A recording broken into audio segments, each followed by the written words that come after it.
Hi, I'm going to be talking today about the complete guide to Fey. This is an OGL D20 product by Goodman Games. It's copyrighted in 2005. It's a 3.5 book, and it originally retailed for $18.95. However, you can get these on eBay now for under $10. There's a whole line of them from Goodman Games for various different Monster Manual races that were presented under the OGL. This one in particular, I think might be the best of the lot. They focus on primarily two courts, a court of dreams and the court of nightmares. They go into the courtly intrigues and politics and certain ways to handle that in your game. A lot of fluff for that. However, you could also completely discard and push that aspect of this book away. It has 4 new races that are basically designed to be sort of reverse engineered versions of the Fey monsters in Monster Manual 1. And they did a pretty good job with that. The 4 races are Gorgons, Pucks, She, and Urchins. The She in particular are very interesting. If you were to reverse engineer a nymph, you would start off with the She. All of these are +0 ECLs. And the She, they have -2 to Strength, -2 to Constitution, for a +6 to Charisma, so they're just a little unbalanced. They are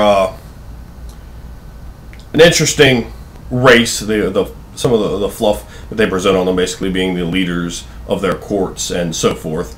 And the way they handle courts is a little different than Changeling the Dreaming, but there are some similarities there between their Dream and Nightmare courts and the Seelie and Unseelie courts of that game.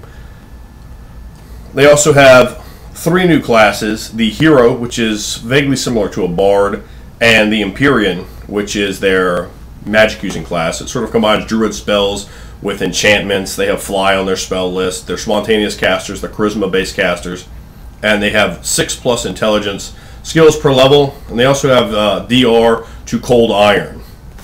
As well as the class gains additional Fey feats. All these classes are 20 level classes.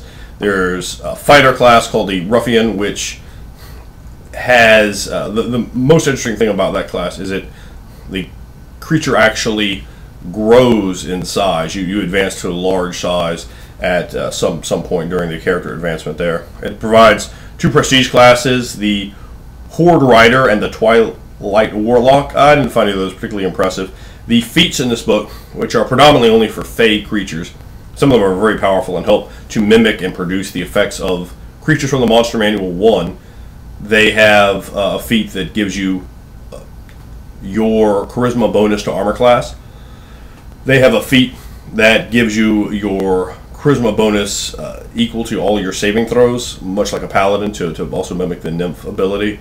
And they have feats that increase your Cold Iron damage reduction, and feats that allow you to take spells off of any Fey spellcasting class that you have. And sometimes it takes multiple feats to do this, but you can actually take a spell and give yourself spell-like abilities, 3 per days, at will, continuous, depending on the amount of points you put in this. It's quite an odd system that they have, but it allows you to have things like continuously flying or having a higher natural armor class, and it handles that. The main focus of the book, like I said, is to re-engineer the base races of the Monster Manual 1, or to entirely create your own with the various toolkit the book gives you. And it gives you a very interesting toolkit for the Fey themselves, and to add new and bizarre sorts of Fey to your game. Of course, it gives you a lot of fluff in terms of how to handle Fey and in game master ideas and ways that you can improve the ecology of the Fey and add them to your game in interesting ways. I would recommend this book. I'd give it a 7.5 out of 10, and I would definitely say for anyone that's looking for an interesting read on the 3.5s, the Goodman Games books under the OGL, particularly their complete guides, are definitely worth checking out. Thank you.